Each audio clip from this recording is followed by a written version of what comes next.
દરેકના ઘરમાં રોજ સવારે દીવો અને અગરબત્તી થતા જ હોય છે ને ઘણા લોકો ધૂપ પણ કરતા હોય છે, પણ ઘણા લોકો મારા જેવા એવા પણ હોય છે કે જેને ધૂપથી એલર્જી હોય છે. તો તમે હર્બલ ધૂપ કેવી રીતે બનાવી શકો? તો ચાલો શેર કરું તમારી સાથે આ હર્બલ ધૂપની ટ્રીક.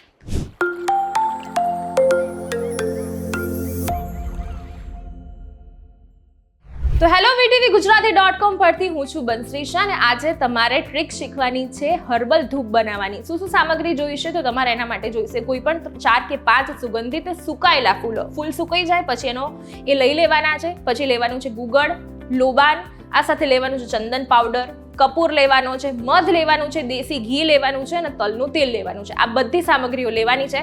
હવે બનાવવાની રીત તમને હું જણાવું તો સૌથી પહેલા તમારે લઈ લેવાના છે સુકાયેલા ફૂલો છે એ લેવાના છે, કપૂરની ગોટી લેવાની છે, ગુગળ અને લોબાન લઈ લેવાનું છે. અને આ જે તમામ જે આ વસ્તુઓ છે એને એકવાર મિક્સરમાં મિક્સ કરી લેવાની છે. મિક્સરમાં તમે એને ક્રશ કરી લો, એનો પાવડર થઈ જાય. પાવડરને એક ગળણીથી તમારે ગાળી લેવાની છે જેથી વચ્ચે કોઈ પણ પ્રકારના ગઠ્ઠા ન રહી જાય. હવે આ જે તમામ વસ્તુઓ છે એને તમારે લેવાની છે, એક બાઉલમાં લેવાની છે. એમાં તમારે ચંદન પાવડર મિક્સ કરવાનો છે, થોડુંક દેશી ઘી ઉમેરવાનું છે, થોડુંક તલનું તેલ ઉમેરવાનું છે અને જરૂર પડતું મધ ઉમેરી તમે જેવી રીતે લોટ બાંધતા હો એવી એક કણક રેડી કરી લેવાની છે.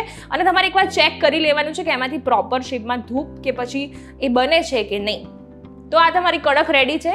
અને હવે તમારે જે પણ શેપમાં તમારે ધૂપ બનાવવો હોય એવી જ રીતે તમે ધૂપ બનાવી લો અને શેપ આપી લો અને એને 2 થી 3 દિવસ તડકામાં સુકવવા દો, અથવા તો તમે પંખા નીચે પણ સૂકવી શકો છો. એ પ્રોપર સુકાઈ જાય અને એકદમ હાર્ડ થઈ જાય પછી તમે આ ધૂપ રોજ તમારા ઘરમાં પ્રગટાવી શકો છો. આ સાથે તમારા પૂજા ઘરમાં પણ તમારે દીવાબત્તી કરતા હોય ત્યારે પ્રગટાવી શકો છો.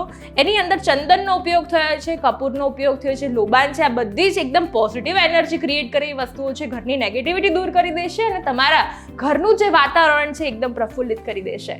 તો બસ આવા જ બધા ઇન્ફોર્મેટિવ વિડીયોઝ જોવા માટે જોડાયેલા રહો VTVGujarati.com ની સાથે.